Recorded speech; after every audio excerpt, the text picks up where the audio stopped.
It was the first day at Northbridge University. The campus buzzed with new faces, loud laughs, and the fresh energy of college newbies. And walking quietly through that crowd was a guy in an old hoodie, worn-out jeans, and busted-up sneakers. His name? Eli Carter. He rolled in on this rusty old bicycle that squeaked with every turn of the wheel. His backpack had stitched-up corners. But his eyes?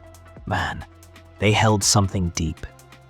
Calm, sharp, and full of curiosity. When he walked into his economics class, the room went still for a sec, and then boom, loud laughter from the back. There she was, decked out in trendy clothes, holding some flashy designer bag, with a voice sharp enough to cut the silence. Madison Blake.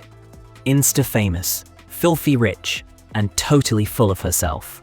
"Yo guys, look," she laughed. "Did someone's janitor show up wearing the wrong uniform?"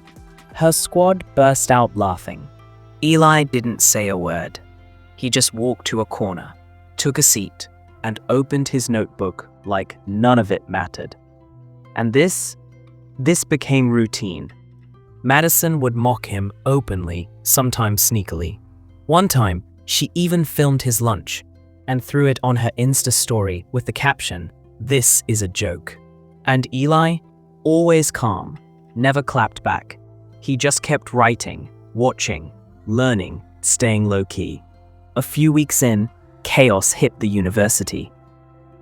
A major donor pulled out, and the dean made an announcement. Some departments would shut down. Scholarships might get pulled. People freaked out. Then, one day, 3 black luxury cars pulled up outside campus. Security stepped out, doors opened, and from the middle car came a sharp-looking dude in a tailored suit. Yup, that was Eli. But not the Eli everyone knew. The dean himself walked out, shook his hand like he was royalty, and said, "Mr. Elijah Carter, you didn't tell us you were coming in person." Eli smiled.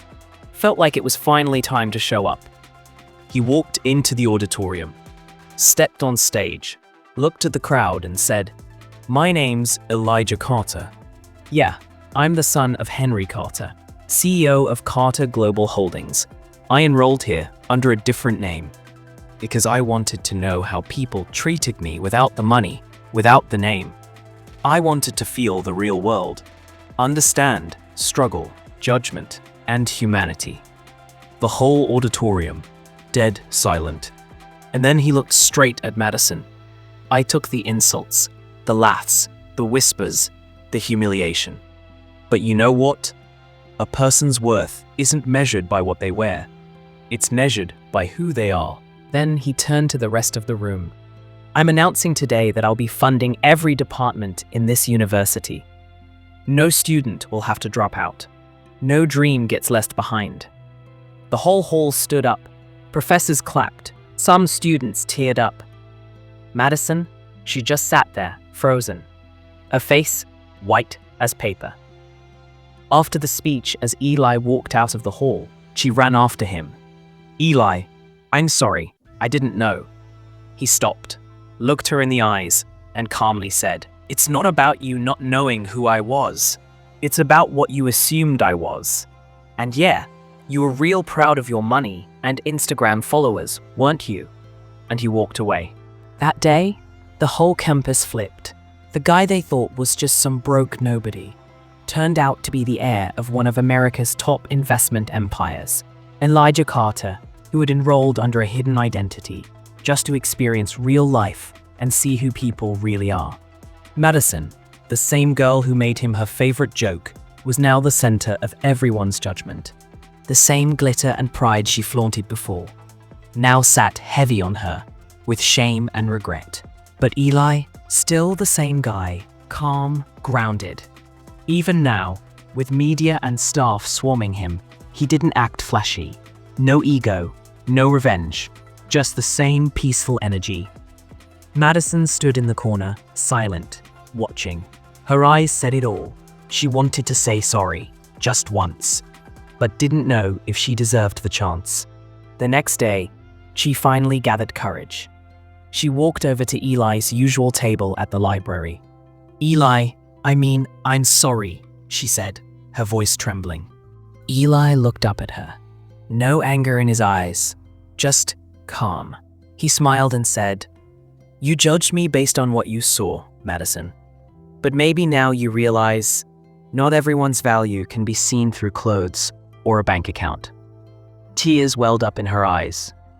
"I was so wrong about you. You were always someone special. I just couldn't see it when it mattered most."